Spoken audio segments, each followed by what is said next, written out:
አድርገን እንመለከታለን።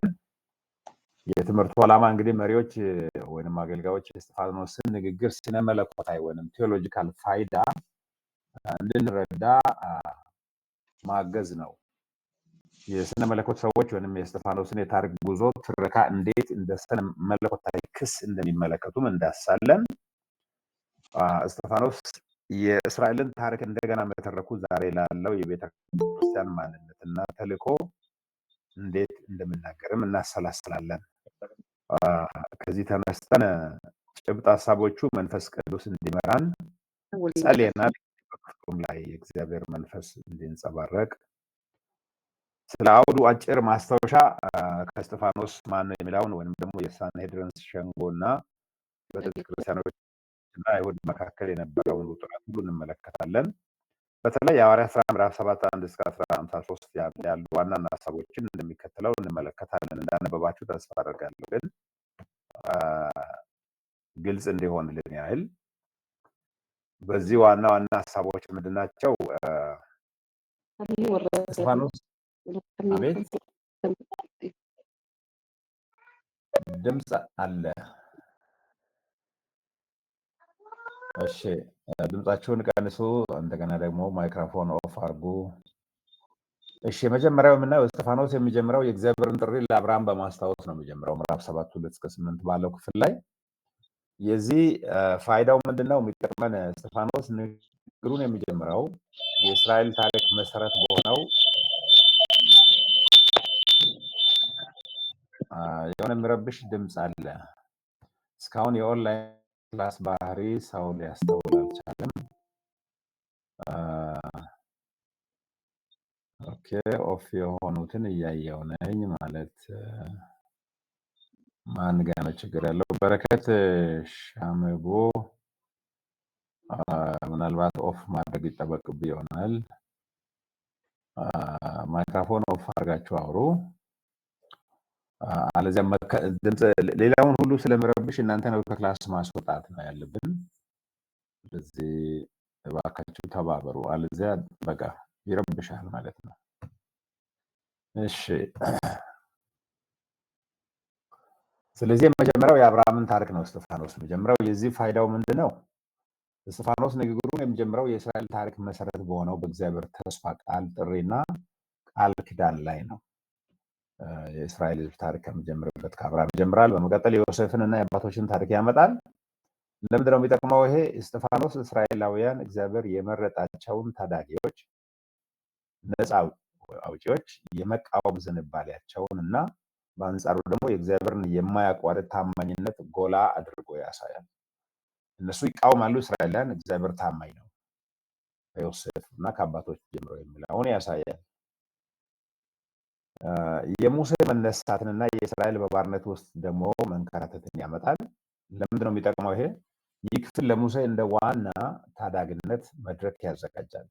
ይህም እስራኤል ለመቀበል የተቸገረችው ሌላው የተመረጠ መሪ ነው። ምክንያቱም ነፃ በሱ እጅ የሚወጡ መስሎት ገና በጅምር ላይ ለመርዳት ግብፃዊውን ገሎ ለመርዳት ሲሞክር ያሳዩት በእኛ ለማን ነው አለቃ ያደረገ የሚል ነበር። ስለዚህ ያንን ያመጣል። ሙሴ ህዝቡን ለመርዳት ሞከረ፣ ነገር ግን ተቃውሞ ገጠመው። ለምን ይጠቅማል ይሄ? አሁን በዚህ በእኛ ትምህርት ላይ እስራኤል ሙሴን በመጀመሪያ ጊዜ አልተቀበለችው። ይህም እስጢፋኖስ ወደኋላ ለሚያቀርበው ክስ እንደ ማሳያ አንቲሲፔሽን ያገለግላል። እግዚአብሔር በሚቃጠለው ቁጥቋጦ ውስጥ ሙሴን ጠራው። ይሄ ለምንድን ነው የሚጠቅመው?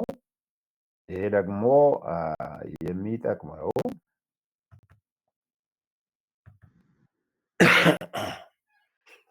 የሚጠቅመው እስጢፋኖስ የእግዚአብሔርን ቀዳሚ ተነሳሽነትና የመገኘቱን ቅድስና ያሳያል።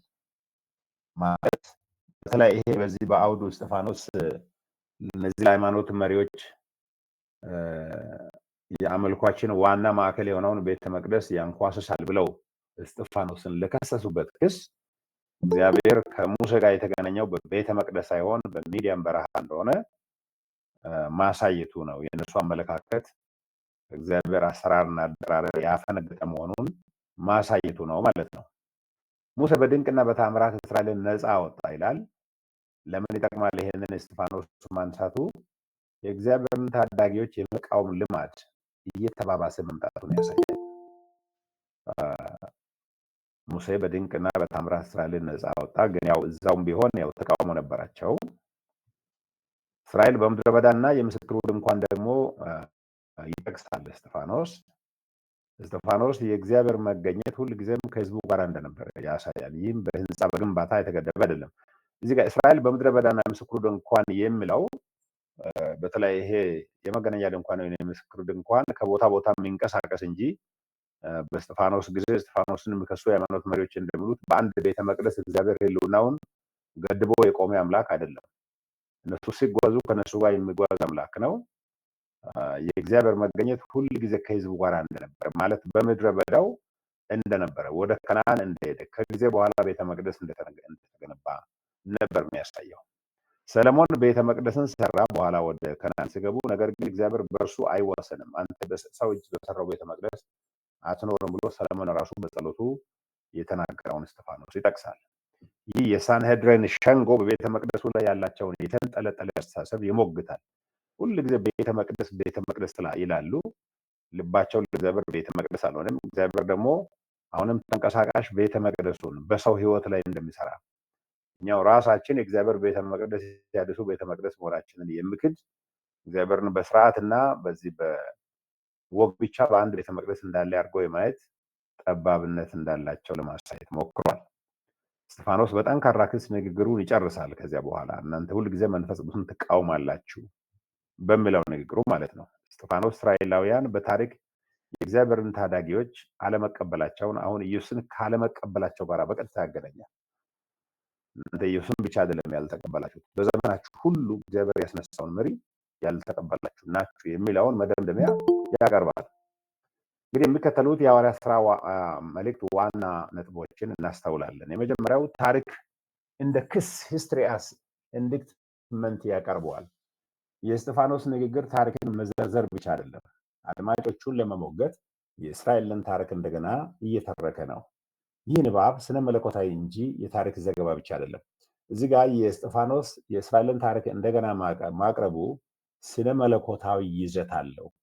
እግዚአብሔር በዛ ታሪክ ውስጥ እነዚህን እሱን እየከሰሱ በኋላ በድንጋይ በመውገር የሚገሉ ሰዎችን እግዚአብሔር እንዴት እንደሚያያቸው ትንቢታዊ ምልከታ እየሰጠ ነው፣ በመንፈስ ሆኖ ማለት ነው። የመንፈስ ቅዱስ ሚናን ያሳያል። እስጢፋኖስ መንፈስ ቅዱስ እየተሞላ ነበር ይላል ቁጥር 55 ላይ። አስተውላችሁት ከሆነ ምዕራፍ 7 ቁጥር 15 ላይ እስጢፋኖስ በመንፈስ ቅዱስ እየተሞላ ነበር የሚል ቃል አለ። ይሄ በጣም በአንዳንድ ጸሐፊዎች እይታ እጅግ ወሳኝ የሆነው የክፍሉ ሐሳብ ነው። ለምንድነው ወሳኝ የሆነው? ወሳኝ የሚሆንበት ምክንያት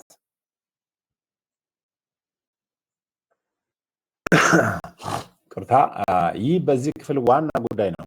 የእስጢፋኖስ ራእይ፣ ድፍረትና የመናገር ችሎታ በመንፈስ ቅዱስ እየተሰጡ ናቸው። ይሄ እሱ የብሉይ ኪዳን ታሪክ በሙሉ የሚዘረዝረው ከመንፈስ ቅዱስ እየመነጨ ነው።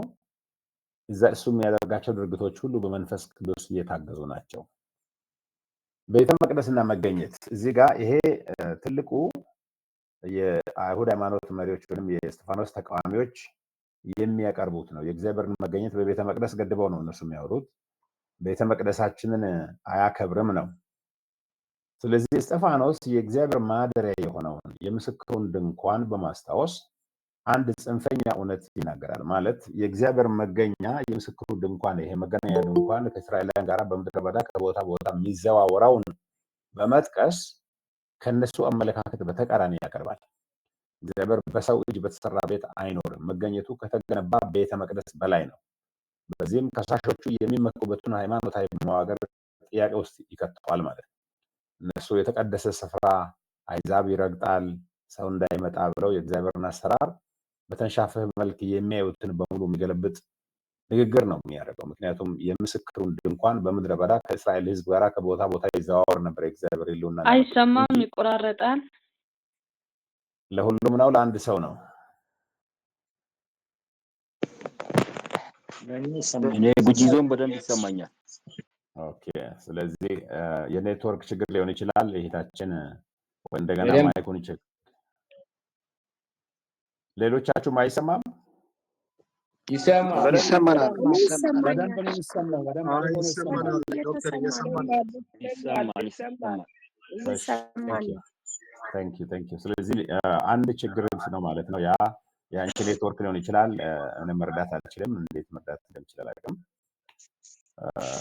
እሺ፣ ወደ ማብራሪያው ልመለስ። ስለዚህ ማይኩን ቼክ አድርጌ ወይ ኢንተርኔቱን እንደገና ደግሞ ሪፍሬሽ ማድረግ ነገር ምናምን ሊጠይቅ ይችላል። ያው የኦንላይን ትምህርት ችግር ይሄ ነው።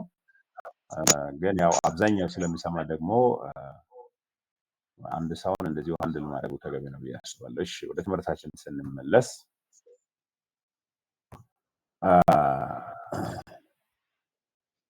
እንግዲህ ትልቁ እዚህ ጋር የመከራከሪያ ነጥቡ የሚሞግታቸው የምስክሩ ድንኳን በብሉይ ኪዳን እስራኤላውያን በምድረ በዳ በሚንቀሳቀሱበት ጊዜ የእግዚአብሔር ሕልውናና አብሮነት ከነሱ ጋር አብሮ ከቦታ ቦታ ይንቀሳቀስ ነበር እንጂ በአንድ ቦታ የተገደበ አልነበረም። ይሄ ማለት የእስጢፋኖስ ከሳሾች እይታና ከብሉይ ኪዳን ጀምሮ እግዚአብሔር ሕልውናውን መገኘቱን ለሕዝቡ የሚያቀርብበት መንገድ የተለየ እንደሆነ እስጢፋኖስ በመንፈስ ቅዱስ እንደተሞላ ሰው ለማቅረብ አቀረበ። በመቀጠል የነቢይነት ቀጣይነት የአብርሃምን የሙሴንና የዮሴፍን ታሪክ የሚያነሳው ለማስታወስ ብቻ ሳይሆን የእግዚአብሔርን ስራ ማለት የእግዚአብሔርን ጥሪ፣ የእግዚአብሔርን ተስፋ፣ የእግዚአብሔርን ቃል፣ የእግዚአብሔርን ማዳን ሁልጊዜም ከአሁኑ ሁኔታ ማለት ከቤተ መቅደስ አልፎ የሚሄድ መሆኑን ለማሳየት ነው። በኋላ ላይ ይሄንን ማየት እንችላለን። ይሄ ድንበር መሻገር ባውንድሪ ክሮሲንግ የእስጢፋኖስን መለኮታዊ ራእይ ያለፈውንና የአሁኑን የሚታየውን ቤተ መቅደስና መለኮታዊ መገኘት ድንበሮች ያሻግራል። የእግዚአብሔር መገኘት ድንበር የሚሻገር እንጂ which means በሌላ አነጋገር ይህም መንፈስ ቅዱስ የተለመዱ ድንበሮችን ከማፍረስ አንጻር መታየት አለበት። እግዚአብሔር በአዲሱ ዘመን በመንፈስ ቅዱስ ዘመን አሁንም ወንጌልን ወደ አሕዛብ ይዞ በብሉይ ኪዳን ያልተካተቱ ህዝቦችን ሁሉ እግዚአብሔር ወደ መንግስቱ የጨመረ ድንበር እያሻገረ ወንጌልን ይዞ ይሄዳል።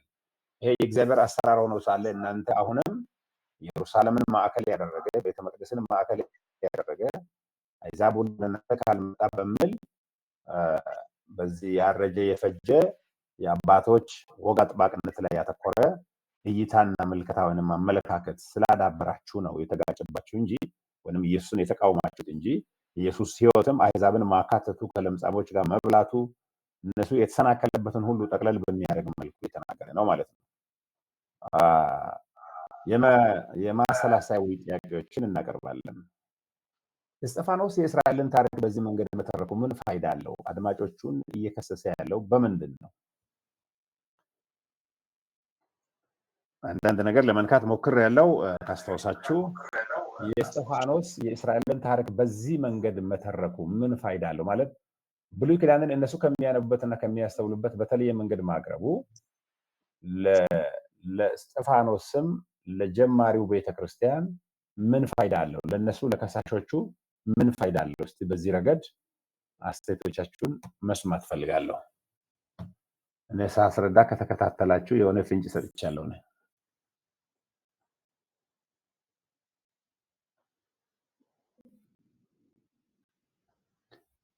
እስጢፋኖስ ብሉይ ኪዳንን የሚያነቡበት መንገድ የእስጢፋኖስ ከሳሾች የአይሁድ ሃይማኖት መሪዎች ወግ አጥባቂዎች ከሚያነቡበት በተለየ መንገድ ነው እያነበበ ያለው ወይም እየተረጎመ እያብራራ ያለው። ይሄ ምን ፋይዳ አለው?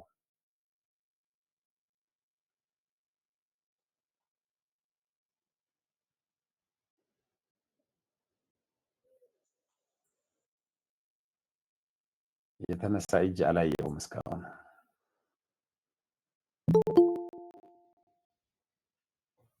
ምን ፋይዳ አለው?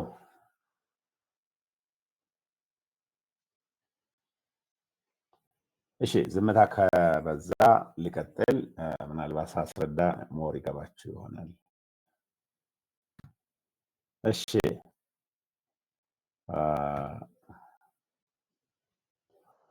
እንግዲህ ምን ፋይዳ አለው የሚለው የእስጢፋኖስ ስለ እግዚአብሔር ያለው እይታ ነባር የሆኑ ሃይማኖታዊ ተቋማትን ለምሳሌ ቤተ መቅደስን እንዴት ይሞግታል? ይሄ ትንሽ ፍንጭ የሚሰጥ ያገ ነው። ቅድም ተናገር ያለው የእስጢፋኖስ እይታ ወይም ስለ እግዚአብሔር ያለው እይታ ፐርስፔክቲቭ የሚሉት ነው ፈረንጆች። ነባር የሆኑ ሃይማኖታዊ ተቋማትን እዚህ ጋር ብዙ ጊዜ ነባር የሆኑ ሃይማኖታዊ ተቋማት እይታ ከእግዚአብሔር አሰራር ጋር እንደሚጋጭ እያሳየ ነው። የእግዚአብሔር ሕልውና የሚገለጠው በቤተ መቅደስ ብቻ ነው የሚል ነው። እስጢፋኖስ ደግሞ ከምስክሩ ድንኳን ወይም ከመገናኛው ድንኳን እንደምናስተውለው የእግዚአብሔር ሕልውና ከቦታ ቦታ እየተዘዋወረ እየተንቀሳቀሰ ነበር እንጂ በአንድ ቦታ የተገደበ እግዚአብሔር ሕልውና የለም። በዚህ መሸወድ የለባችሁም የሚል ነው እንግዲህ የእሱ ሙግት።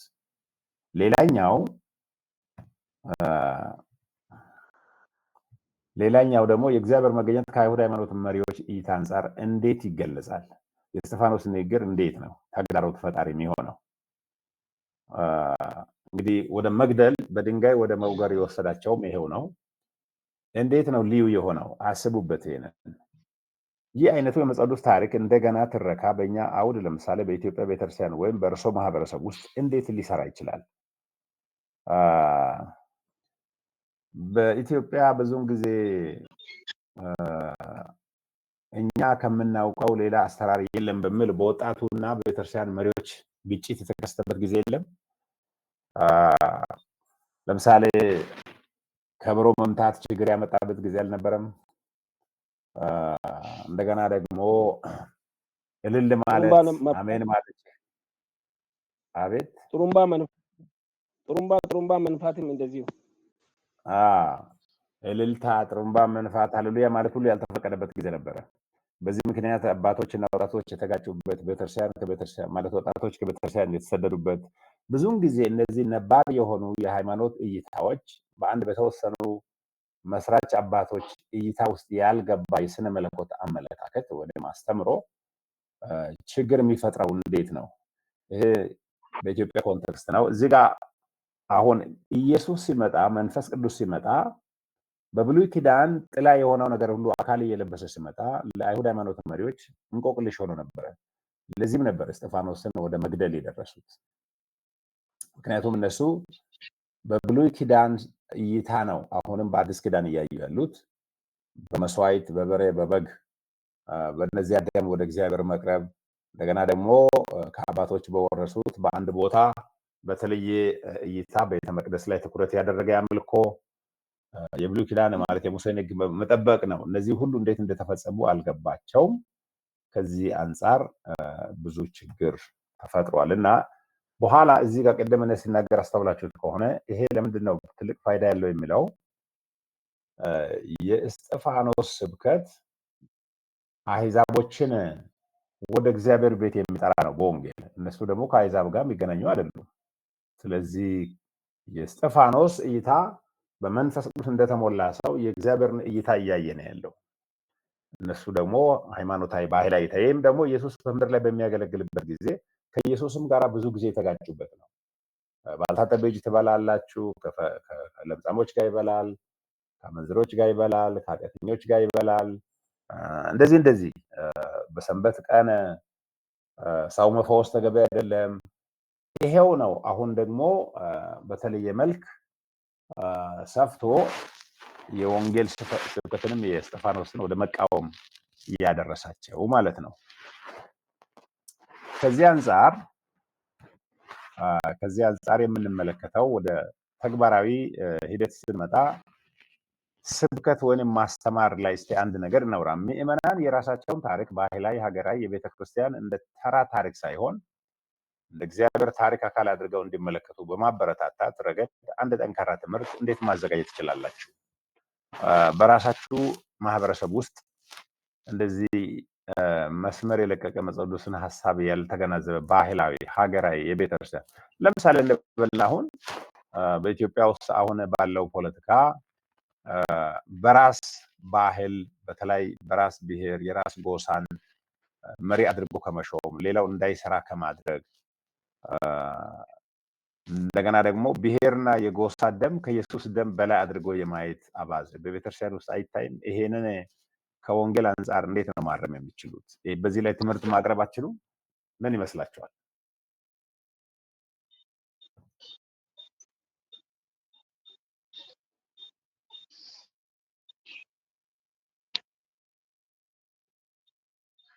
ዝምታ የሚሰብር የለም።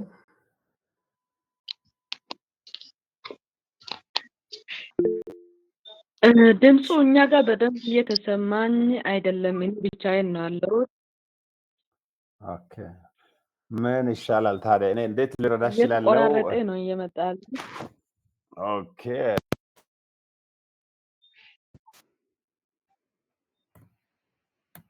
አሁንስ ይሰማል?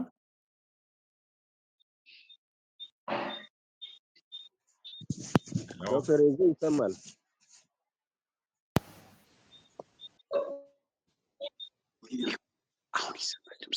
አሁን ይሰማል?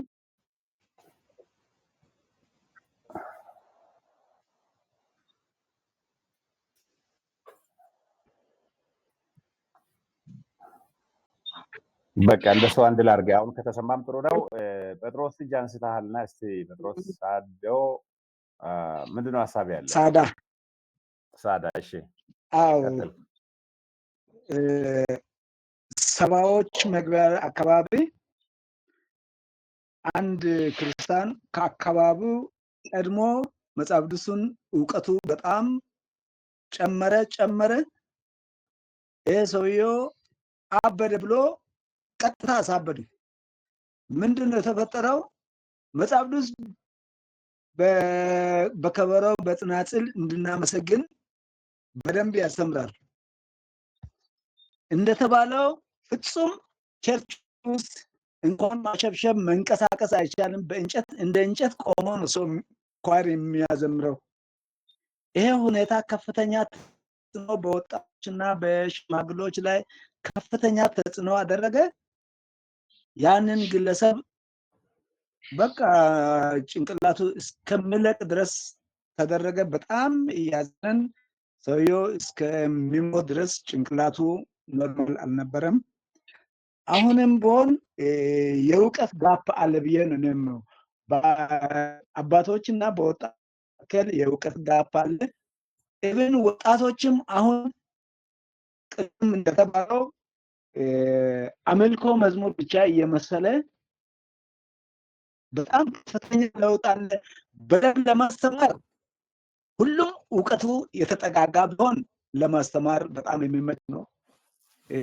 በጣም የሚከብድ ነው። በተለያየው ጊዜ የምናየው በአሁኑ ሰዓት ወጣቱና ሽማግሌው የማይመጣጥን በየትኛውም ዘመን ይሄ እየታየ ያለ ሁኔታ ነው።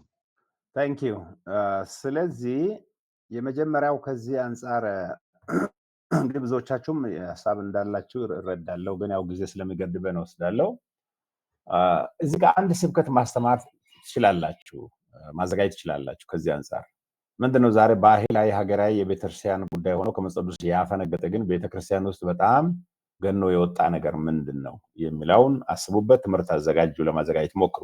ትንቢታዊ ምስክርነት በቤተክርስቲያን አገልጋዮችና መሪዎች ምዕመናኖቻችን እንደ እስጢፋኖስ አይነት ትንቢታዊ ሚና እንዲኖራቸው ማለትም ተቋማዊ አሰራሮች ምቹ ቢሆንም እንኳ እውነትን ለባለስልጣናት ለኃይል የሚናገሩ እንዲሆኑ የሚረዳ ትምህርት እንዴት ማዘጋጀት እንችላለን? አሁን ይሄ ትንቢታዊ ምስክርነት ማለት ሰዎች ያላዩትን የማሳየት ከእግዚአብሔር ቃል የማሳየት ባህሉ ደፍኖ ቅድም እንዳላችሁት የቤተክርስቲያኑ ስርዓት ወግ ደፍኖት ከድኖት ሸፍኖት የቆየ የእግዚአብሔር እውነት አለ። ሰዎች ይሄ ብነካ ችግር ይፈጠራል ብለው የዘጉት ነገር አለ። በዚያ ላይ ትንቢታዊ ምስክርነት፣ ትንቢታዊ ትምህርት፣ ትንቢታዊ ስብከት ከእግዚአብሔር ቃል አንጻር ደፍሮ የማስተማር ሁኔታ ከእናንተ መሀል መደረግ እንዴት ይችላል? እንዴት በዚህ ላይ ሚና መጫወት ትችላላችሁ?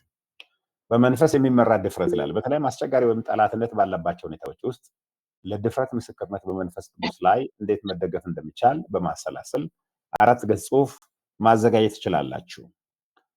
የመጨረሻ እንደ እስጢፋኖስ አይነት ድፍረት እንዲሰጥህ ጸልየሽ ልብህን የነካውን አንድ ግንዛቤ እና ይህ ግንዛቤ አገልግሎትን እንዴት እንደሚለውጠው በማስታወሻ ጽፈ ለክፍሉ ተማሪዎች ማካፈል ትችላለህ። እነዚህ ተግባራዊ ነገሮች ናቸው። በኋላ ላይ እኔ መላክ እችላለሁ፣ ግን አስቡበት። ምክንያቱም እስጢፋኖስ የተጋፈጠው አይነት ነገር ዛሬም በቤተ ክርስቲያን በማህበረሰብ ውስጥ አለ። ባህሉ ስለማይፈቅድ ተብሎ የተረገጠ እግዚአብሔር እውነት አለ። ያንን ፈልፍሎ የሚያወጣ ትምህርት፣ ምስክርነት አሁንም በአንድ ሰው በኩል ከሆነ መቆራረጡ እንግዲህ እናንተው አስቡበት። እኔ ግን በትክክል እያቀረብኩ ያለ ይመስለኛል። ሌሎቹም ካሉ እንግዲህ ያው ሌላ አንድ ነገር ማድረግ እንችላለን። ሌሎች ጋርም እንደዛ ነው፣ ይቆራረጣል። እኔ ጋር አይቆራረጥም። ወደ ጉጂ ዞን እኔ ጋር ቆንጆ ነው። እኔ ጋር አይሰማም። ይሰማል። እኛ ጋር ይሰማል፣ በደንብ ይሰማል። ይሰማል። እኔ ጋር ጥሩ ነው። እሺ እንግዲህ መቻል ነው ወይ እንደገና ወጣችሁ መግባት ነው። ኢንተርኔት የሚያስቸግር ከሆነ ቅድም ምስጋኑ እንደተናገራችሁ ውጥረቱ አለ። ያው የሀገራችን ቴክኖሎጂው ደረጃ ነው እንግዲህ ምንም ማድረግ አይቻልም። እነዚህ ነገሮች ከተግባራዊነት አንጻር ከእስጢፋኖስ ሕይወት ተነስተን መተግበር የምንችላቸው ናቸው። ሌላኛው በዚህ ደግሞ የምንመለከተው አንድ እውነት አለ። ይሄኛው ምንድነው? ሰማዕትነት፣ ስደትና መበተን በሐዋርያት ሥራ ምዕራፍ 7:54 እስከ 8:2 ላይ እንመለከታለን። ዓላማዎቹ ምንድነው? በጥንቷ ቤተክርስቲያን የነበረውን የሰማዕትነት ትርጉምና ዋጋ ማሰላሰል። ወንጌል ወደዚህ እንዲደርስ ብዙ ሰዎች ደማቸውን አፍሰዋል፣ ውድ ሕይወታቸውን ሰውተዋል። እንደ እስጢፋኖስ ያሉ ማለት ነው። በጥንቷ ቤተክርስቲያን አንደኛ ይሁን እንጂ አሁንም እንኳን ሰሞኑን በናይጄሪያ እነዚህ ጽንፈኞች ጭምብል ለብሰው ጦር መሳሪያ ይዘው ከቤተክርስቲያን ፓስተሮችን ወስደው እየገደሉ እያረዱ ነው ያሉት። በእስጢፋኖስ ሞትና በወንጌል መስፋፋት መካከል ያለውን ግንኙነት መረዳት አለብን። እዚህ ጋር ወንጌል ዝም ብሎ አልመጣም። መበተን ወይንም ስካተሪንግ እንደ እግዚአብሔር ተልእኮ አካል አድርገን ማየት የምንችልባቸው ስነ መለኮታዊ እይታን ማዳበር እንዴት እንችላለን የሚለውን እናያለን። አንዳንድ ጊዜ የሰው ደም ይፈሳል፣ የሰው ሕይወት ይጠፋል። ግን ያ በጣም የሚያሳዝን ቢሆንም ደግሞ በሌላ ጎኑ ደግሞ ስንመለከት ያ ስደትና የእነዚያ የቅዱሳን የአገልጋዮች መሰዋት፣ መሞት ወንጌልን እሳት የሚያዳፍን የሚያጠፋ አድርጎ ሰይጣን በተለያዩ አካባቢዎች ባሉ ባህላዊ አመለካከት ጽንፈኛ ሃይማኖተኞች በኩል ቢያቀርብም የእግዚአብሔር መንፈስ ግን በዚያ ስደት ሳይገደብ ወንጌልን ሲያሰራጭ እንመለከታለን። የክፍሉን ቁልፍ ሀሳብ ስንመለከት የመጀመሪያው በዚህ በምዕራፍ 7 የተመለከትነው በመጀመሪያው ክፍል ላይ ቁልፉ ሀሳብ መንፈስ ቅዱስ የተጫወተው ሚና የእስራኤልን ታሪክ ምን እንደመስል፣ ተግዳሮት ምን እንደመስል አይተን ነበረ። አሁን የሐዋርያት ሥራ ምዕራፍ 7:54 እስከ ምዕራፍ 7 ቁጥር 60 እና ምዕራፍ 8 1 እስከ 2 ጮክ ብለን ማንበብ ተገቢ ነው የሚሆነው። ግን አሁን እሱ ለጊዜ አናጠፋም። እስጢፋኖስ በሞት ጊዜ በመንፈስ የተሞላ ነበር። በመጨረሻዎቹ ደቂቃዎች እንኳን እስጢፋኖስ በመንፈስ እየጠነከረ ነበር። ኢየሱስን ቆሞ ማየቱ የእስጢፋኖስን ጥልቅ መንፈሳዊ እይታ ያሳያል። እዚህ ጋር መንፈስ ቅዱስ ሙላትን በእንደዚህ አይተን እናውቃለን። ማለት በሞት ፊት፣ በስቃይ ፊት፣ በበሽታ ፊት፣ በስደት ፊት የመንፈስ ቅዱስን ስራ፣ የመንፈስ ቅዱስን የማበርታት የማጠንከር ስራን እንዴት እንረዳለን? ብዙን ጊዜ መንፈስ ቅዱስ እንዳው እልልታ ባለበት፣ ጭብጨባ ባለበት፣ ሆታ ባለበት ብቻ የሚሰራ ይመስለናል። ግን በእስጢፋኖስ ሕይወት የሰራበት የዛ ተቃራኒ ነው። በተለይ በእኛ በኢትዮጵያ በአሁኑ ዘመን ብዙ ወጣቶች የመንፈስ ቅዱስ ስራ የሚለማመዱት ኪቦርድ ሲጮህ ብቻ ይመስለኛል። ኪቦርዱ በመብራት መጥፋት ሲሄድ የሚቀዘቅዝ አይነት ልምምድ ነው ያላቸው እና በጫና ውስጥ የሚደረግ ይቅርታ ደግሞ በሕይወቱ ታይቷል። ይሄ በተለይ ከበድ ያለው መንፈሳዊ ሕይወት ነው ብዬ ነው የማስበው። እስጢፋኖስ ጌታ ኢየሱስ ሆይ መንፈስን ተቀበል እና ጌታ ሆይ ይህን ኃጢአት አትቁጠርባቸው ብሎ ቁጥር 59 እስከ 60 የጸለየው ጸሎት ይህ የሞት አፋፍ ጸሎት ብቻ አይደለም። ይህ የመንፈስ ቅዱስን የተለየ ቅርበት ሪቮሉሽነሪ ኢንቲመሲ ዊዝ ዘ ሆሊ ስፒሪት የሚያሳይ ነው። ለጠላቶች ሳይቀር የሚደረግ ይቅርታ ማለት ነው።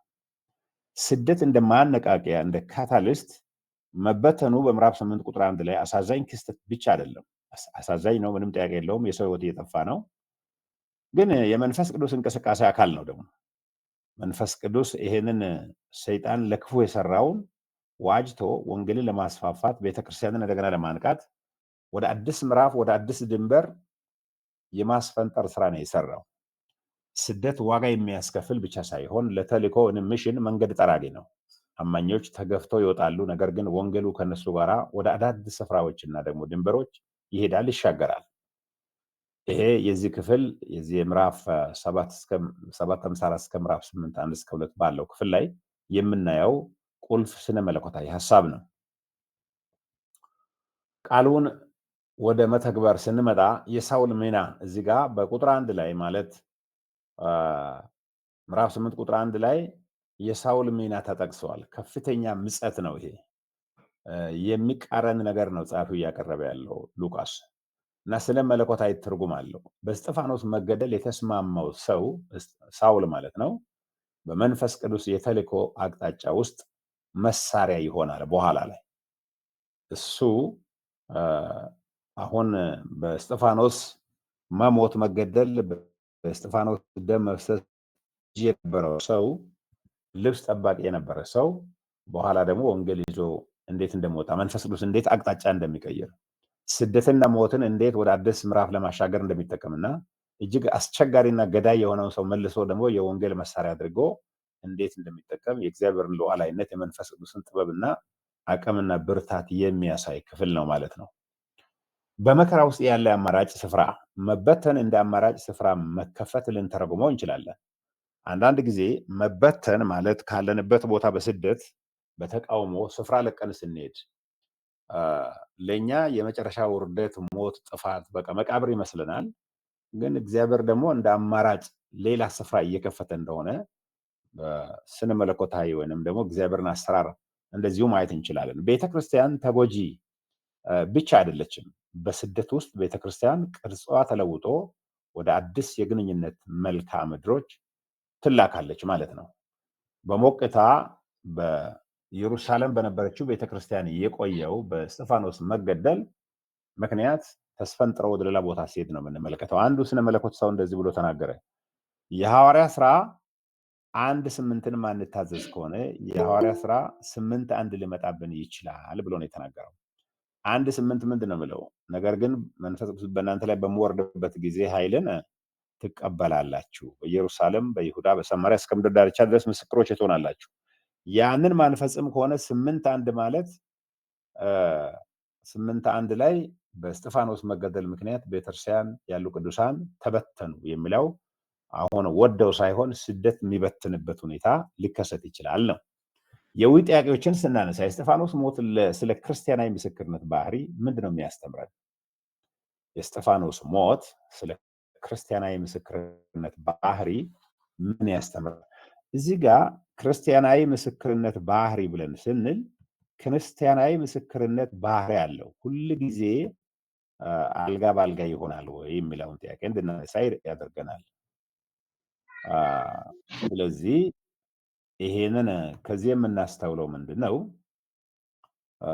ሌላኛው ጥያቄ በዚህ ምንባብና ከላይ ካየነው ማብራሪያ አንጻር በእግዚአብሔር ተልእኮ ውስጥ የስደትን ሚና እንዴት እንረዳለን? በማህበረሰባችሁ ባላችሁበት አካባቢ በስደት ያለፋችሁ አላችሁ? ስደት እንዴት ነበረ ህይወታችሁን የፈተነው? እንድጠነክሩ ያደረገው? አግሎት እንዲሰፋ ያደረገው? ለእግዚአብሔር ያላችሁን ታማኝነት እንዴት ነበር የገለጻችሁት? የኛ አውዶች ማለት የፓስተርነት የቤተክርስቲያን ሁኔታ ለወንጌል ተልእኮ እንዴት የመበተን ወይም የስርጭት ነጥቦች ሊሆኑ ይችላሉ? እንዴት ነው በቤተክርስቲያናችሁ ውስጥ ስደት ተቀስቅሷል? የራሳችሁ ደግሞ ፕሮግራም ዘርግታችሁ ነው? ከአቅማችሁ በላይ የሆነ ሁኔታ ወንጌል እንዲሰራጭ እንዲስፋፋ ወደ አዲስ ድንበሮች ምዕራፎች እንዲሻገሩ አድርገዋል? ምንድን ነው የምታስታውሱት? የቤተክርስቲያን መሪዎች ማህበረሰባቸው መከራን እንደ ክሳራ ብቻ ሳይሆን በመንፈስ እንደሚመራ የተልእኮ ዕድል አድርገው እንዲተረጉሙት እንዴት ማገዝ ይችላል? በዚህ ያላችሁ አመለካከት ምንድን ነው? ቆም አድርገን እስቲ ከእናንተ የምንሰማው ነገር ካለ ደግሞ እንሰማለን። በአካባቢያችሁ የእስጢፋኖስ ምስክርነት አይነት የተከሰተበት ጊዜ ነበረ?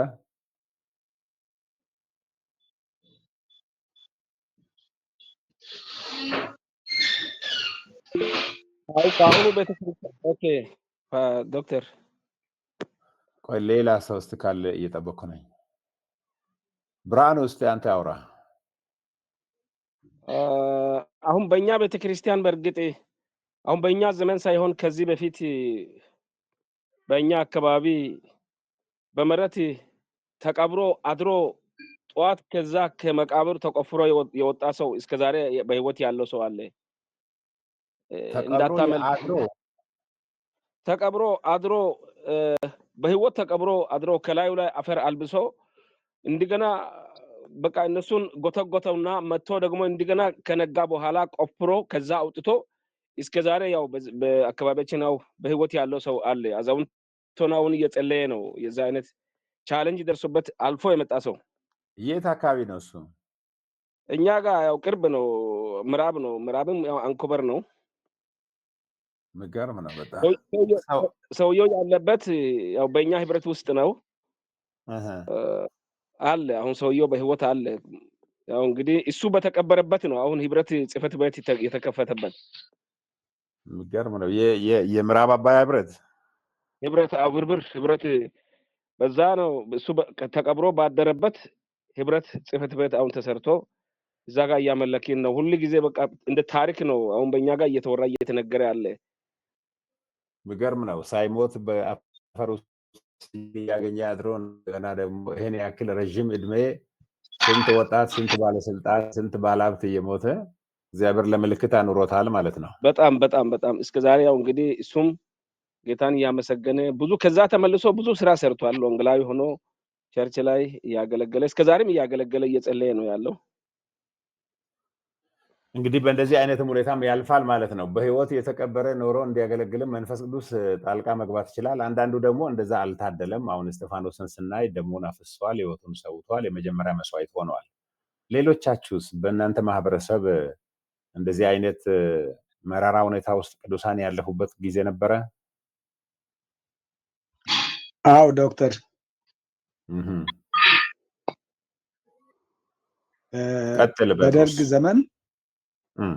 በደርግ ዘመን ቤተክርስቲያን ሙሉ በሙሉ ተዘግቶ እህል እንዲቀመጥ ተደርጎ እንደነበረ ነው እና ከዛ ወዲህ ደግሞ ከፍተኛ ምርኮ እንደተደረገ ነው። ጥቂት ነበረ በዛን ሰዓት የነበረው ምዕመን፣ ትንሽ ቤት ነበረች። አሁን በዛን ሰዓት የነበረው ቤት 3 እጥፍ በዝቶ አሁንም ውጪ ሰው እየተቀመጠ ነው። የት አካባቢ እና ነን? ለምርኮ ምክር ለአንተ ነው። ኦኬ፣ በጣም ደስ ይላል። ስለዚህ ሌሎቻችሁ እየሰማችሁ ከሆነ የምታካፍሉት ለሌሎች ትምህርት የሚሆን ነገር ካለ ማካፈል ትችላላችሁ ውስን በሆነ ደቂቃ። ያ ከሌለ ደግሞ እኛ እንቀጥላለን። እጅ እስካሁን አላየውም። ኦኬ፣ ስለዚህ እነዚህ ቤተክርስቲያን መሪዎች ማህበረሰባቸው በተለይ አንድ ነገር እዚህ ጋር ማስተዋል የሚገባን ነገር ምንድን ነው? በዚህ ምንባብና ከላይ ካየነው ማብራሪያ አንጻር በእግዚአብሔር ተልእኮ ውስጥ ስደትን ሚና እንዴት እንረዳለን? ቅድም እንደተናገራችሁት ሁሉ አንዳንድ ጊዜ ለጥፋት የተባለው ማለት ለጥፋት የተሰራው ለክሰራ የተሰራው ጠላት ለክፉ ያመጣው ነገር እግዚአብሔር ደግሞ ያንን አሳዛኝ ሁኔታ በመንፈስ ቅዱስ ኃይል ቅዱሳን አልፈው መስዋዕትነትም መክፈል ካለባቸው ከፍለው ሌላ ምዕራፍ ደግሞ እግዚአብሔር ያመጣል። ይሄ መረዳትና ማስተዋል ያለብን ነገር ነው። የኛ አውድ ፓስተሮች የቤተክርስቲያን ሁኔታ ለወንጌል ተልእኮ እንዴት መበተን ስርጭት ነጥቦች ሊሆኑ ይችላሉ የሚለውን ማስተማር አለብን። ሰዎችን ማነቃቃት አለብን። የቤተክርስቲያን መሪዎች ማህበረሰባቸው መከራን እንደ ክሳራ ብቻ ሳይሆን በመንፈስ እንደሚመራ የተልእኮ ዕድል አድርገው እንዲተረጉሙት እንዴት ማገዝ ይችላሉ? እናንተ እንደ አገልጋዮች፣ እንደ ቤተክርስቲያን አገልጋዮች እንዴት ምዕመናንን ለክፉ ጊዜም የነቃ አእምሮ የነቃ ስነ ልቦና በመንፈስ የጠነከረ መንፈሳዊነት እንዲኖራቸው እንዴት መርዳት ትችላላችሁ? እስቲ በዚህ ረገድ አካፍሉ። እስቲ ሀሳባችሁን እንዴት መርዳት ትችላላችሁ?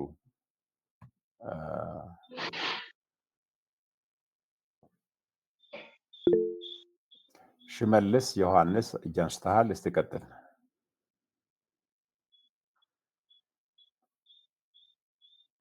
ሽመልስ መልካም ዶክተር፣ አመሰግናለሁ። እንግዲህ እኛ ማስተማር ያለብን አሁን ላይ ትንሽ ቅይጥነት ያለው አይነት አስተምሮ ነው ያለው። ምክንያቱም ክርስቲያን ከተኮነ በጌታ ከተኮነ ምንም እንደማይደርስበት የእግዚአብሔር ፈቃድ ከሆነ ሁልጊዜ ከፍታ ሁልጊዜ መልካም ነገር እንጂ ሌላ ነገር እንደማይኖር እንዲህ አይነት አስተምሮቶች ስላሉ እኛ ማስተማር ያለብን እውነተኛውን መጽሐፍ ቅዱሳዊ የሆነውንና እግዚአብሔር በመከራ ውስጥ እንደሚረዳ እንደሚያግዝ የእውነትም ወደ መጽሐፍ ቅዱስ መመለስ እንዳለብን እኛም የምንሰብከው የምናስተምረው ሰዎች ወደ መጽሐፍ ቅዱስ መመለስና መጽሐፍ ቅዱሳዊ የሆነውን ክርስትና ልናስተምር ይገባል። ወይም እንደ እስጢፋኖስ የጥንት አባቶቻችን እንዴት አድርገው በመከራ ውስጥ እግዚአብሔር እንደታደጋቸውም እንደረዳቸውም እንደውም ደግሞ በመከራም እግዚአብሔርን አሳልፈው አስከብረው እንዳለፉም ጭምር በማሳየት እግዚአብሔር ይሄንን እድል እንደሚጠቀምም ጭምር ልናሳይ ይገባል ብዬ አስባለሁ። ዶክተር አመሰግናለሁ። ታንክ ዩ። ስለዚህ ይሄ ተገቢ ነው። ማስተማር እንግዲህ ያለብን ተግባራዊ ሁኔታው ስንመጣ በጫና ውስጥ ደቀ መዝሙርነት አማኞች ከእግዚአብሔር ተልእኮ ጋር በሚስማማ መልኩ በስደት ውስጥም ቢሆን መስዋዕትነትን እየከፈሉ በታማኝነት እንዲኖሩ እንዴት ማዘጋጀት እንችላለን? የተልእኮ ስትራቴጂ መሪዎች የችግር ጊዜያትን ለምሳሌ ማህበራዊ ጫና፣ ተቃውሞ እንደ እንቅፋት ብቻ ሳይሆን ለወንጌል መስፋፋት እንደ ድል እንዲመለከቱት እንዴት ማበረታታት እንችላለን? ይሄ እንደ መጽሐፍ ተማሪዎች ማሰብ ያለብን ጉዳይ ነው። ይቅርታና እርቅ ይላል ሌላኛው የምናነሳው። የእስጢፋኖስ ምሳሌ ስለ ይቅርታ ለማስተማር በተለይም አሳዳጆችን ስለ ይቅርታ ለማስተማር ሊያገለግል ይችላል። ይህ እርካሽ ጸጋ አይደለም፣ ከባድ ዋጋ የሚከፈልበት በመንፈስ የሚሆን ጸጋ እንጂ። እንደ አገልጋይ የይቅርታ ህይወት ሊፈትነን የሚችለው እንዴት ነው? ፈተናውን ያለፍነውስ እንዴት ነበር? እንግዲህ ያው ቁጥራችሁ ብዙ ስለሆነ ምንም ማድረግ ስለማልችል እየዘለልኩ ነኝ። ዘመናዊ የመበተን ሁኔታ በአገልግሎታችሁ አውድ የተከናወነበት ሁኔታ ገጥሟችሁ ከሆነ ለአፍታ አስቡና ለምሳሌ አስገዳጅ ስደት፣ መፈናቀል፣ ከግጭት በኋላ ቤተክርስቲያን መትከል፣ እነዚህ ነገሮች ተከስተው ከሆነ አስቡ። ለምሳሌ በአካባቢ የጎሳ ግጭት ቢከሰት አስገዳጅ ስደት ውስጥ ሰዎች ይገባሉ፣ ጫካ ይገባሉ። መፈናቀል ከአንድ አካባቢ በዚያውን እንደምናየው የብሔር ግጭት የጎሳ ግጭት ይከሰታል። ሰዎች ከቆዩበት ቤት ሰርተው ከቆዩበት ይፈናቀላሉ፣ ኢኮኖሚካሊ ይጎዳሉ። በጣም ልብ ሰባሪ ነው። ወይ አንዳንድ ቤተክርስቲያን ውስጥ በጣም አደገኛ ግጭት፣ ቃጠሎ፣ ስደት ወይ ከውጭ ወይ ከውስጥም ሊመጣ ይችላል። ቤተክርስቲያን በሐዋርያት ሥራ ምዕራፍ 8 ቁጥር 1 እስከ 2 መነጽር ይህንን ሁኔታ እንዴት ልትተረጉመውና ምላሽ ልትሰጥበት ትችላለች? እንዴት ይህንን ማዘጋጀት እንችላለን? በዓለም አቀፍ ደረጃና በአካባቢው ላሉ ስደተኞች ክርስቲያኖች ጸልየን እናውቃለን? በአካባቢ ያለ የተሰደደ ክርስቲያን የምታውቀው አለ? በጣም የተጎዳ የአንተ ብሔር ያልሆነ የአንተ ጎሳ ያልሆነ ወይ ቅድም እንዳላችሁት በመሪዎች እይታ በስነ መለኮት እይታ ውስንነት የተሰደደ ሰው ካለ ጸልየ ታውቃለህ? አዝነህ ታውቃለህ? ራርተህ ታውቃለህ? የእግዚአብሔር ተልእኮ በሐዋርያት ሥራ ኮርስ ተሳታፊዎች እንደመሆናችን መጠን ለአንድ ተግባር ቃል እንድትገቡ ትጠየቃላችሁ። አንደኛው ስለ ስደትና ተልእኮ ስብከት ወይም የመጽሐፍ ቅዱስ ጥናት ማዘጋጀት ትጠየቃላችሁ። የተበተኑ ክርስቲያኖችን፣ ስደተኞችን፣ ተፈናቃዮችን የሚደግፍ አገልግሎት ከመጀመር ረገድ ደግሞ አንዱን መርጣችሁ በስራ ላይ መዋል ትችላላችሁ። የመጀመሪያው ስለ ስደትና ተልእኮ ስብከት ወይም መጽሐፍ ቅዱስ ጥናት ማዘጋጀት ትችላላችሁ። የእናንተ ምዕመናን እውቀት እንዲኖራቸው ለመርዳት ማለት ነው። አለዚያም ደግሞ የተበተኑ ክርስቲያኖች፣ ስደተኞች፣ ተፈናቃዮች በአካባቢያችሁ ካሉ የሚደግፍ አገልግሎት ታንን አስተባብራችሁ መጀመር ትችላላችሁ። ለምሳሌ ክርስቲያኖች የታሰሩ ካሉ፣ ክርስቲያኖች የተፈናቀሉ ካሉ፣ ያንተ ብሔር ጎሳ ስላልሆኑ ከተሰደዱ ሌላው በጅምላ የኔ ወገን አይደለም ብሎ ቢያይ አንተ በክርስቶስ ወገን በክርስቶስ ደም የተሳሰርክ እንደመሆንሽ መጠን ለዚያ ሰው የተለየ መጠለያ በመስጠት ስንቅ በማቃበል ሊገሉት ከሆነ ምስጢር አካፍለ የራሲ ሰው አድርገ ህይወቱን በማትረፍ በእንደዚህ አይነት ሁኔታ ተጽዕኖ የሚፈጥር የክርስቶስ ወገንተኝነት በተግባር የምትገልጥ ሰው መሆን ትችላለህ። የትኛው ነው የሚመቻችሁ? የትኛውን ተግባራዊ ማድረግ ትችላላችሁ? ሐሳብ ያለው ሰው አለ?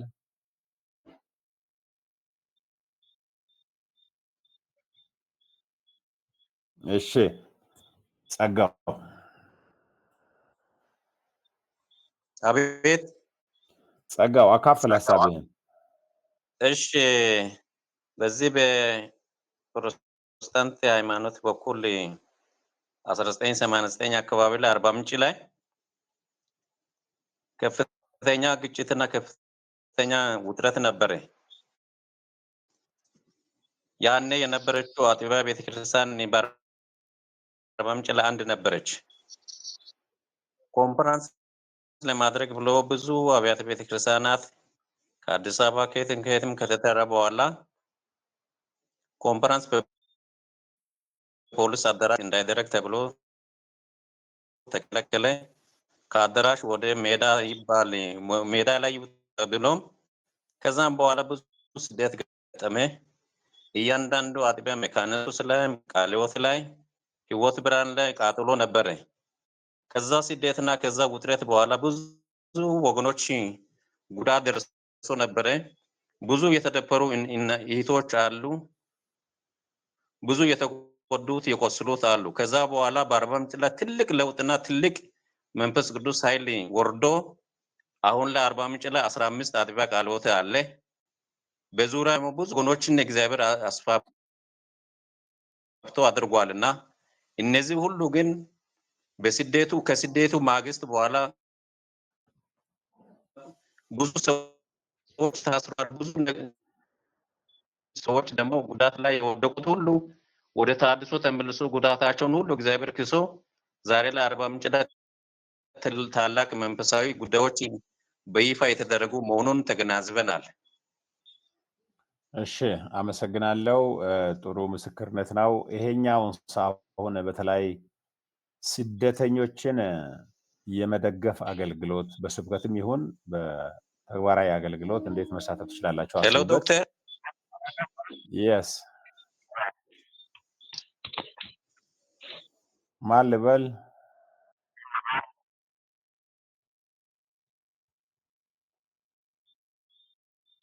ኦኬ።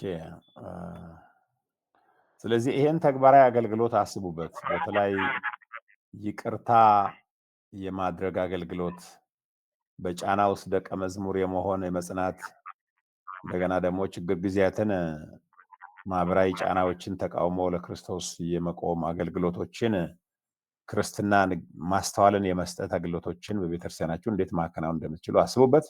ለመሪ አገልጋዮች የሚሆኑ ትልቅ ስነ መለኮታዊ ሀሳቦችን በዚህ እናነሳለን።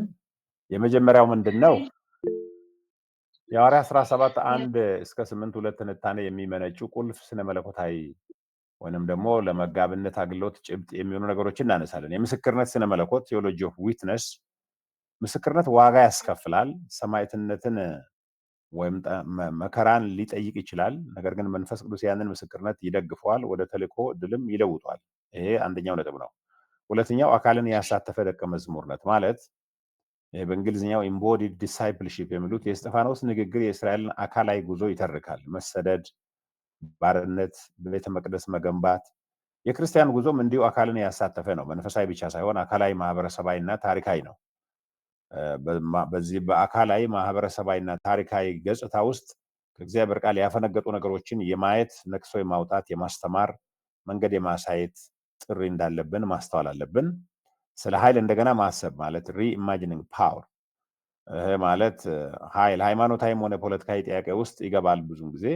እውነተኛው ኃይል ግን መንፈስ ቅዱስ ነው። እሱም የሚገዛ ሳይሆን ወደ ቀረበ ቤተሰባዊ ወደሆነ ህይወት የሚጋብዝ ነው። እነዚህ የአይሁድ ሃይማኖት መሪዎች ብዙን ጊዜ መዋቅራዊ ኃይላቸውን ለጭቆና ነው የሚጠቀሙት እንጂ በክርስቶስ ላለ የቤተሰብ የፍቅር ህይወት አይደለም የሚጠቀሙት። ዛሬም ቤተክርስቲያን ውስጥ መዋቅራዊ ስልጣን፣ የመሪነት ስልጣን ለመጨቆን፣ ለማግለል፣ ለዘረኝነት፣ ለጎሰኝነት እንዳይውል መጠንቀቅ አለብን ማለት ነው። ይቅርታ እንደ ትልቅ ነጥብ ነው እዚህ የምነሳው። እስጢፋኖስ አሳዳጆቹን ይቅር ማለቱ ተሸናፊነት አይደለም። የጥቃት አዙሪትን የሚሰብር በመንፈስ የተቀረጸ ስር ነቀል የፍቅር ተግባር እንደሆነ መታወቅ አለበት። መንፈስ ቅዱስ በላዩ ላይ የነበረው እና የሰራው አንዱ ስራ በይቅርታ የተሞላ ህይወት ነው። ሰዎች ጭካንን በቤተክርስቲያን ክፋትን በሚዘሩበት ጊዜ መንፈስ ቅዱስ የሸሸ ህይወትን እንደሚኖሩ ማሳያ ነው ማለት ነው። ስለዚህ ጭካኔ የመንፈስ ቅዱስ ስራ አይደለም። በሰዎች ውድቀት መርካት የመንፈስ ቅዱስ ስራ አይደለም። ቤተክርስቲያን መሪዎች መዋቅርን፣ ስልጣንን ተጠቅሞ አንዳንድ ጊዜ እጅግ የከፋ ጭካኔን ሲያንጸባርቁ ይስተዋላል። ተልእኮ እንደመበተን። አሁን እዚህ ጋር ምንድን ነው በተበተኑበት ሰዎች በመከራ በችግር በተበተኑበት የወንጌል ተልእኮ የሚፈጸምበትን አጋጣሚ ደግሞ እንመለከታለን። ከዚህ ክፍል የጥንቷ ቤተክርስቲያን ኃይልን በኢየሩሳሌም አላከማቸችም። የወንጌል መስፋፋት ከስደትና ዲያስፖራ መበተን ጋር የተሳሰረ ነው። መበተን ውድቀት አይደለም፣ መለኮታዊ ስትራቴጂ እንጂ።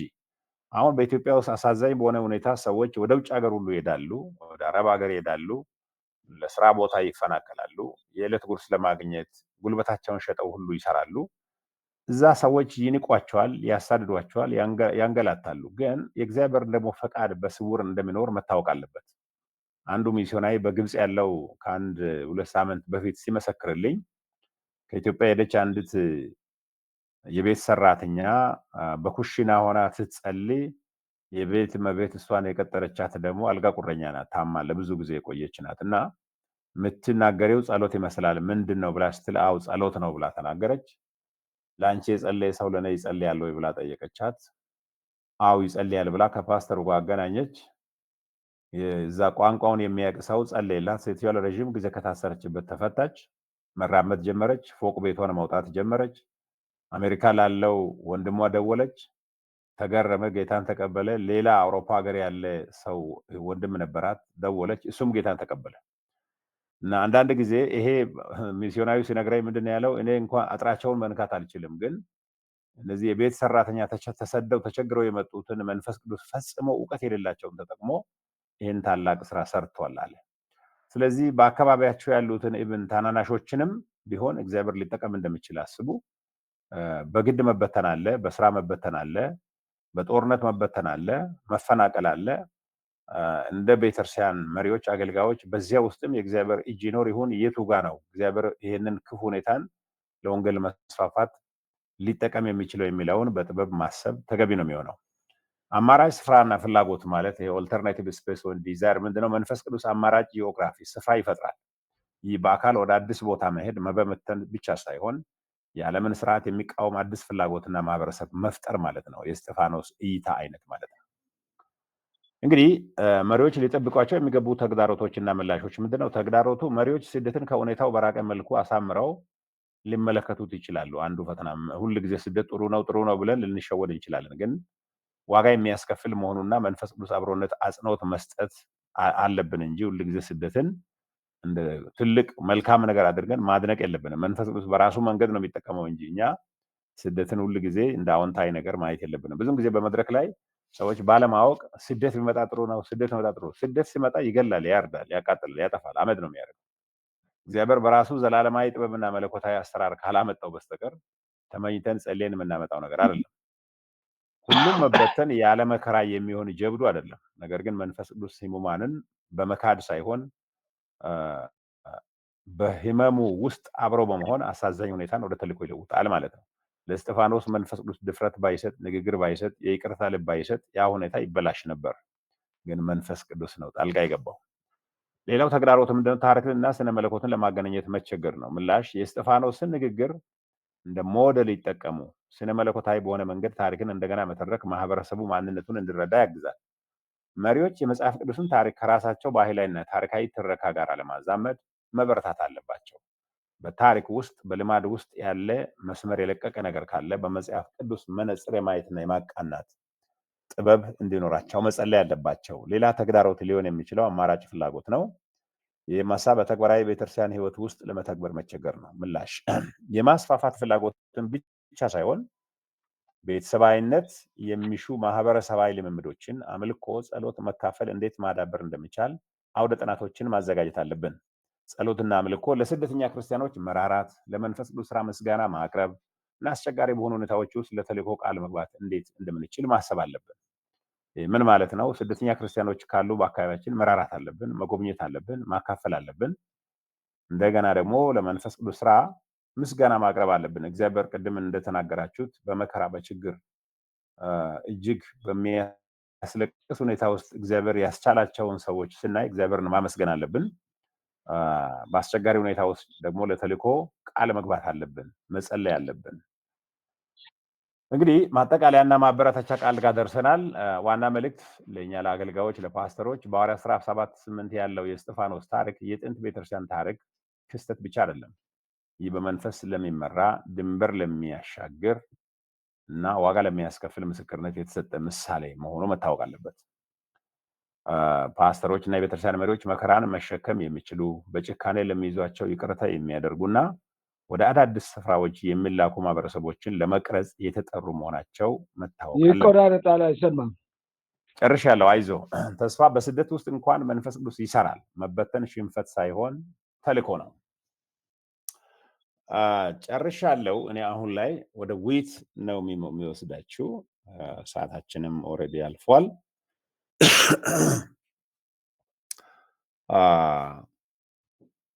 እንዴት ነው በተለይ ከዚህ አንጻር ምዕመናንን ማለት ምዕመናን በአስቸጋሪ ሁኔታ እያለፉ እያሉ እግዚአብሔር መንፈስ ቅዱስ ደግሞ ያንን አስቸጋሪ ሁኔታ መዋጀት እንደሚችል በመገናዘብ ምቹ አጋጣሚዎችን መፍጠር የሚቻለው እንዴት ነው? እንዴት ነው ከዚህ አንጻር የምትመለከቱት?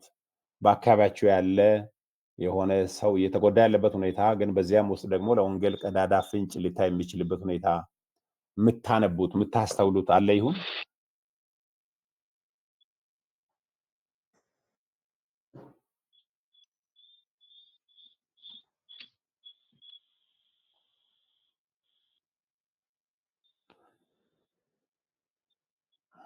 ኦኬ፣ ብዙ እጅ አላይም። ከብዙ ቦታ ከተለያየ አካባቢ እንዳላችሁ የሚጠብቀው ምንድነው? አገልግሎትን አጋጣሚዎችን የማየት እንደገና ደግሞ ቤተክርስቲያን ልማድ ባህል አንዳንዴ ከእግዚአብሔር ቃል ሲያፈነግጥ ያንን እንዴት በጥበብና በመንፈሳዊ ድፍረት ማቃናት እንደሚቻል ሁሉ ሀሳብ እንደምታፈልቁ ነበር የሚጠብቃችሁ። ብዙ ምስክርነት ስጠብቅ ነበር። ብዙዎቻችሁ ምናልባት ማካፈል ነገር አልለመዳችሁም ይሆናል። የተወሰኑ አንድ ሰው ለሰው ብቻ ነው የሚያካፍለው። ጉዲሶ ሂራጎ እጅ አንስተ ነበር።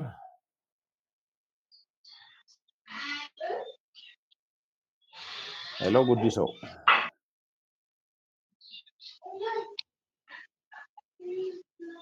ጉዲሶ እጅ አንስተዋል፣ እያናገረኝ አይደለም።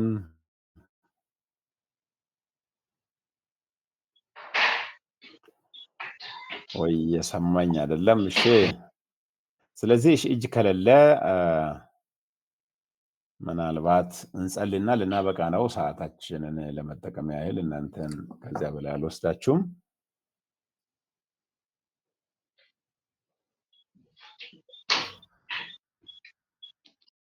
እሺ፣ እንጸልያለን። እግዚአብሔር አምላካችንና አባታችን ሆይ በዚህ በሐዋርያት ሥራ ምዕራፍ 7 ስላየነው መልካም ዘላለማዊ እውነት እናመሰግናለን። በዚህ ሐሳብ ውስጥ ራሳችንን እንድናይ ደግሞ እርዳን። በማህበረሰባችን በቤተ ክርስቲያናችን ውስጥ ያለውን ውስንነት፣ ባህልን፣ ልማድን፣ ወግን ከእግዚአብሔር ቃል በላይ ሰዎች አሳልፈው ለቤተክርስቲያን ለእግዚአብሔር የሚቀኑ የሚመስሉ የሚያከሩ የሚመስሉ ሰዎች ሁሉ ጌታው የሚያልፉበትን ስህተት አለማወቅ፣ ድንቁርና በቃል መለየትና መግለጥ፣ እውነተኛውንም ብርሃን ማሳየት እንድንችል በኢየሱስ ስም እርዳን።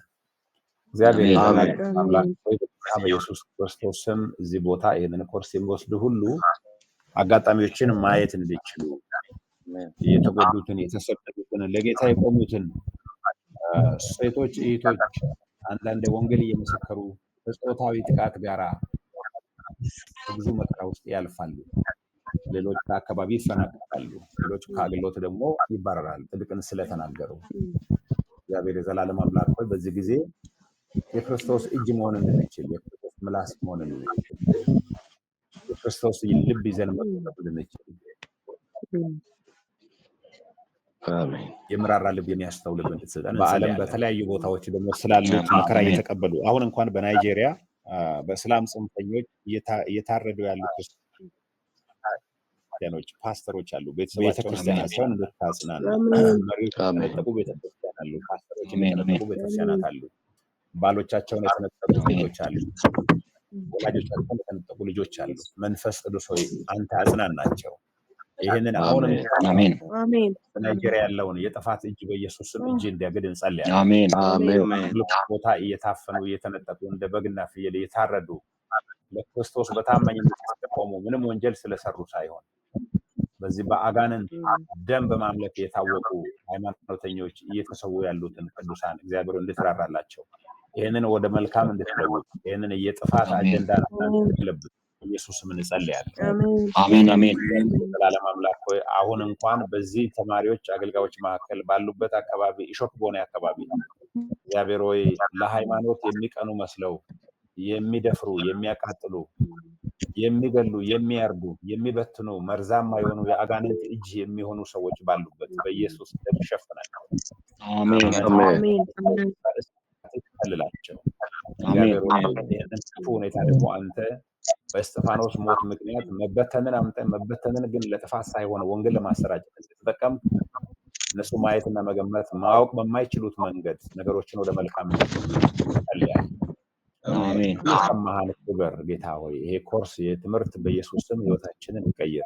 ቤተክርስቲያናችንን ከተመለከታችንን ይለውጥ። ስለማንባረክ ወዳለን አትለየን። ሌሊቱን ባርክልን። ክርስቶስ ዘላለም አይስም። አሜን አሜን አሜን አሜን።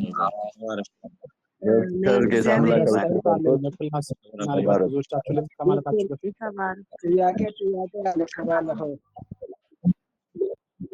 ጥያቄ ሰውን አንድ አስተያየት አለኝ ዶክተር አቤት አስተያየት አለኝ ለክላስ ተማሪ ዶክተር ጥያቄ አንተ ጨርሰህ ከሆነ እሺ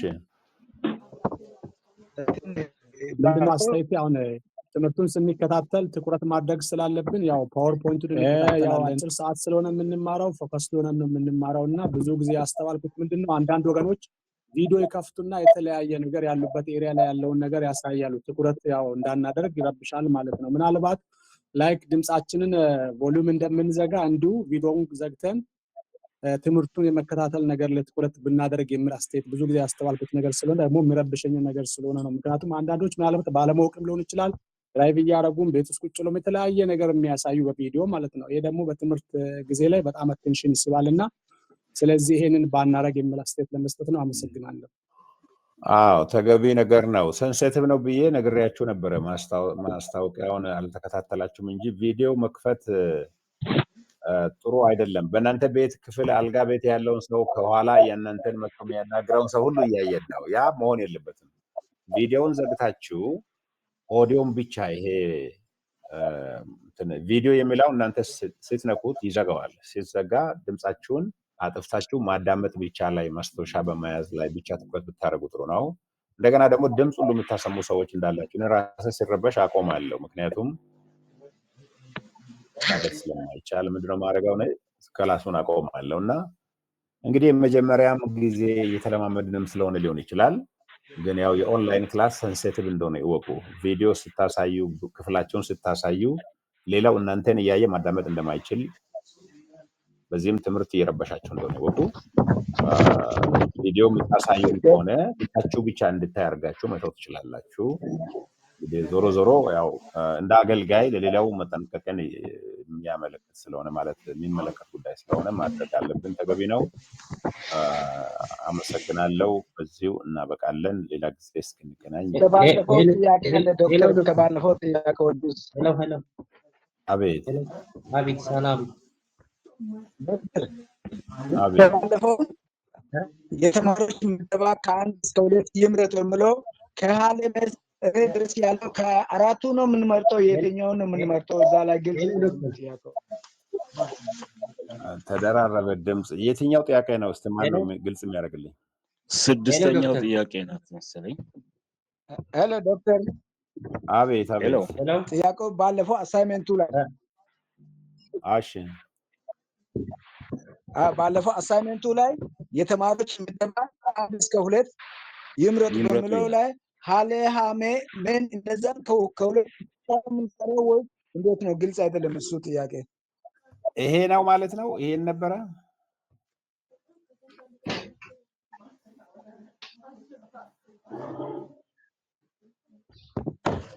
ይሄ እስከመ ያለው ነው አይደል?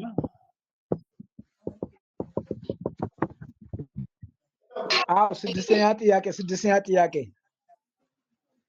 ስድስተኛው እንግዲህ ይሄ ኦኬ። ስድስተኛ የተማሪዎች ምደባዎች ከ1 እስከ 2 ይምረጡ የሚለው ላይ አዎ እሱ ሀሜን ሁለት ብቻ ነው የምንሰራው ወይስ እዛ ጋር ግልጽ አይደለም? ይሄ ተግባራዊ የአገልግሎት መንገዶች የሚለው ነው። የተማሪዎች ምደባ የምለው 6ኛ ጥያቄ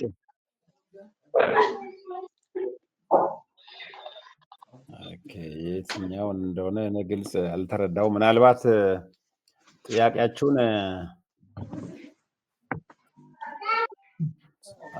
በጽሁፍ መልክ ብትልኩልኝ ሞር ደስ ይለኛል። አሁን ላይ አልተግባባንም የትኛው አሳይመንት እንደሆነ። እሺ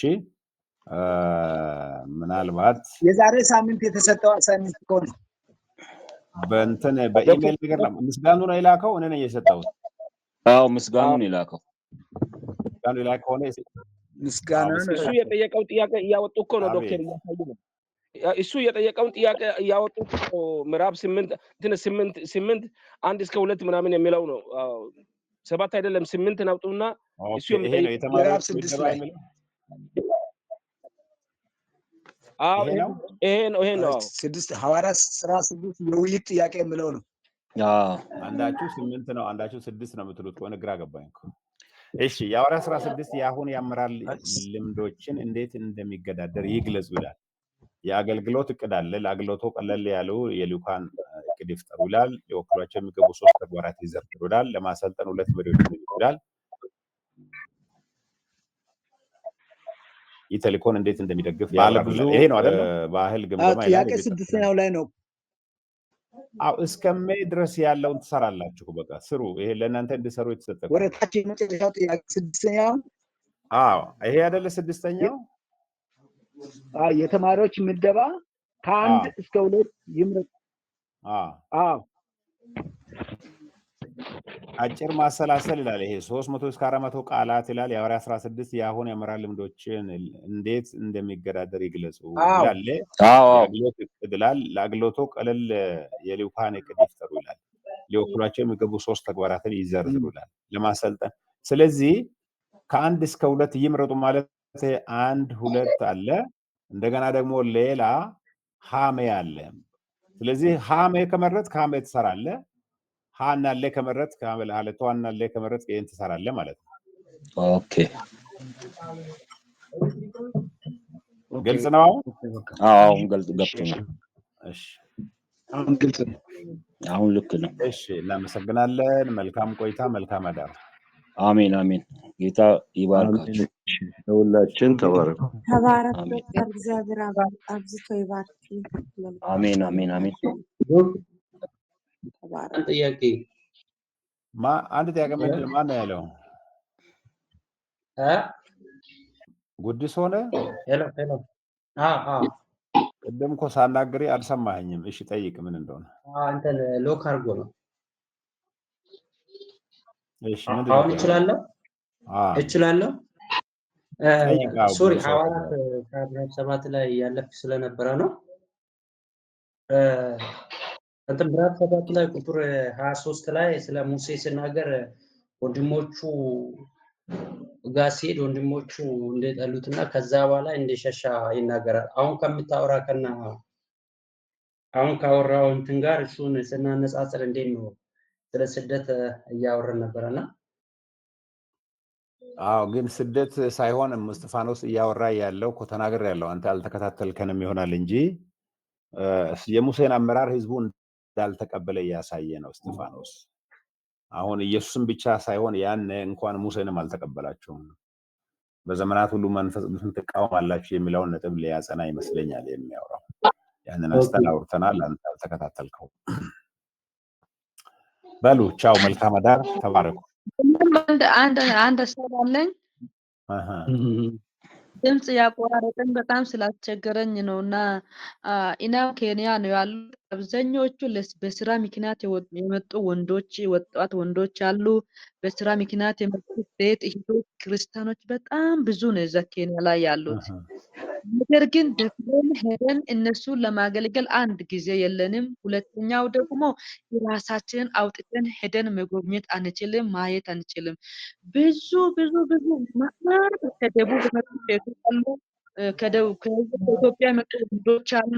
እነዚህ አሁን በሃይማኖት ተጽዕኖ ስር ነው ያሉት። እነዚህም ሰዎች አንድ አሁን ጎሳ ብዙ አይነት ጎሳ አለ። እነዛ ጎሳ ሌላ ጋሪ አለ፣ ገብራ አለ፣ ቡርጂ አለ፣ ብዙ አይነት ሰዎች አሉ። እዛ ነው እነሱ እየገቡ ያሉት። ግን እነዚህ ወጣት ሴቶች እንዴት መያዝ እንችላለን? እንዴት እነዚህ ወጣት ወንዶችን መያዝ እንችላለን? በጣም ብዙ ትውልድ አለ እዚህ ላይ አሁን። ይሄ በጣም ተግባራዊ ጥያቄ ነው። ስላነሳሽው አመሰግናለሁ። ምናልባት አንዱ ምንድነው ያለሽው በቤተክርስቲያን ውስጥ ነው? በህብረት በቤተክርስቲያን እያመለክሽ ነው ያለሽው? ቸርች መሪዎች አሉ? አገልግሎት አለ ባለሽበት ቦታ? እኔ አዎ አንድ የቤተ ክርስቲያኗ እናት ነኝ፣ መሪ ነኝ። እዛ አገለግላለሁ። እዛ አገለግላለሁ። ብዙ ስራ ምክንያትም አውቃቸው አሉ። ብዙም ደግሞ በቃ ያው እዚያ አካባቢ በአለባበስ ክርስቲያን የሆኑት ባዶ ፀጉራቸውን ይሄዳሉ። የሃይማኖት እስላሞች ደግሞ ተሸፋፍኖ ነው የሚሄዱት። ከዚህ የተነሱ አካሄዳቸው ነው እነዚህ ክርስቲያኖች ናቸው ብለን የምናውቃቸውም አሉ። ደግሞ ክርስትናቸው የሚታዩባቸውም አሉ። መድረስ መሰብሰብ ያስፈልጋል አቅመቱ አሁን የተናገርኩት የእስጢፋኖስ አገልግሎት አሁን እኔን ውስጤን እያነሳሳ ነው ያለው። ብዙ ትውልድ በጣም ጥሩ ነው። አንደኛው ለጊዜው ምላሽ የሚሰጠው ምንድነው ቤተክርስቲያን እናት መሪ ከሆንሽ በተለይ እህቶች ላይ መስራት የምትችይው ባለፈው እንደተነጋገርነው ምንድነው ቤተክርስቲያን አንዳንድ ጊዜ ለምሳሌ የመስተንግዶ አገልግሎት ማዘጋጀት ከቻለች አቅም ካለ ለምሳሌ የፌሎሺፕ ፕሮግራም፣ የመተዋወቅ ፕሮግራም ወደ ቤተክርስቲያን እነዚያን ሰዎች የመጋበዝ ፕሮግራም ምንም ከወንጌል ጋር ተያይዞ ሳይሆን የሆነ አጋጣሚዎችን መፍጠር አንዳንድ ጊዜ የመተዋወቅ ፕሮግራም ወይ ማህበረሰብን የማገልገል ፕሮግራም ወይ ከእንግዳ ጋር የመተዋወቅ ፕሮግራም የሚል ነገር እናቶች አዘጋጅተው እነዚያን ክርስቲያን የሚመስሉትን ወይንም ደግሞ ክርስቲያን የሆኑትን የመጋበዝ ስራ መስራት ምናልባት በሳምንት አንዴ በሁለት ሳምንት አንዴ ምናልባት ወይ በምሽት ወይ በሰንበት እነሱ የሚመቻቸው ከስራ ጋራ ብዙ ጫና የሌለበት ጊዜ ወይ በዓል ጊዜ ተፈልጎ እነሱ ከስራ ቦታ ብዙ ማይገደዱበት ሰዓት ተፈልጎ እነዚያን ሰዎች ኔትወርክ አድርጎ አንድ ሰው 5 ሰውን እንዲያገኝ አንድ ሰው 3 ሰውን እንዲያገኝ ተደርጎ በእነዚያ ደግሞ ሌላ ሰው የማግኘት ስራ መስራት አለብን። አሁን ብዙ ጊዜ እኔ አሜሪካ ተመላልሼ ያየሁት ምንድነው ሌላ ጋርም ያየሁት ምንድነው እስራኤል ሀገርም አይቻለሁ እንደዚህ አይነት ነገር ብዙ ኤርትራውያን በዛፍ ስር የሚተኙትን አምልኮ ያዘጋጁ ነበር እና በእያንዳንዱ አካባቢ ባለፈው እንደተነጋገርነው የእያንዳንዱ አካባቢ ስትራቴጂ የተለያየ ነው የሚሆነው እና ግን ምንድነው የሆነ እነዚያ አይነት ሰዎችን የምትደርሱበት ፕሮግራም መጀመሪያ በቸርች ደረጃ መስማማት ተገቢ ነው። ያንን እቅድ ማውጣት ተገቢ ነው። ቀን ማለት ማወቅ መለየት ተገቢ ነው። በጀት ቤተክርስቲያኑ የሚችል ከሆነ መመደብ ተገቢ ነው። ግን በትንሽ መጀመር ብዙ ሰውን ሳትጨነቁ በትንሹ መጀመር። በትንሹ ማለት 5 ሰውን እንኳን ማግኘት ከቻላችሁ እነዚህ 5 ሰዎች ሌላ 5 ሰው ማግኘት ይችላሉ። 10 ሰው ማግኘት ከቻላችሁ ያ 10 ሰው ሌላ ማግኘት ይችላል። ያ እንደዛ ወደ ተለያየ እንቅስቃሴ ልትገቡ ትችላላችሁ። ለጊዜው መናገር የሚችለው ይሄንን ነው።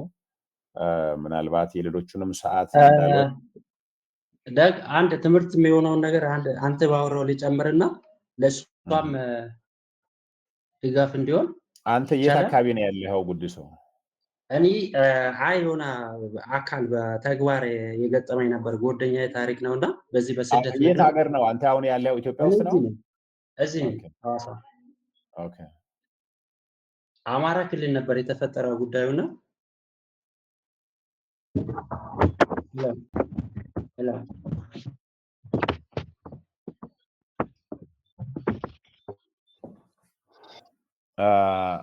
ኤኒዌይ ምናልባት የብዙዎችን ጊዜ ከምወስድ ለሷም ይሄ ጀነራል የሚያስፈልግ እንትን ነውና ምንድነው አሳጥረሽ ተናገርሽ እና 2 ልጆች ነበሩና ይቆራረጣል ድምጽ ጉድሶ ያንተ አይሰማም። ሄሎ እሺ አንድ ነገር አኮደ እየሰማሽኝ ነው?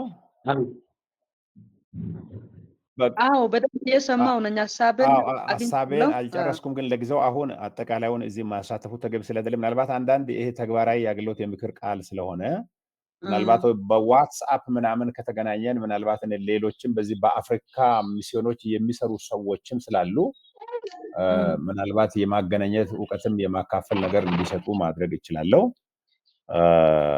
አሁን ግን ጉድሶ የሚናገረው እንዳንሰማ እየተቆራረጠ እየተዘጋ ነው። ጉድሶ ያንተን እየሰማው አይደለም። አሁንም አይሰማም? አሁን ይሰማል። አውራ እስቲ አሁን ይሰማል? ይሰማሻል አይደል? ይሰማኛል። እና ሁለት ልጆች ነበሩና ከዛ አንዱ ሁለቱም ድጋፍ ሲጠፋባቸው አንዱ ራሱን እንደምንም አድርጎ የቀን ስራ እየሰራ ምናምን ራሱን ለማትረፍና ዛሬ ጥሩ ደረጃ ላይ አለ። አንዱ ግን ጌታን በተቀበለበት በዛ ቸርች ነው ራሱን አንቆ ያጠፋ።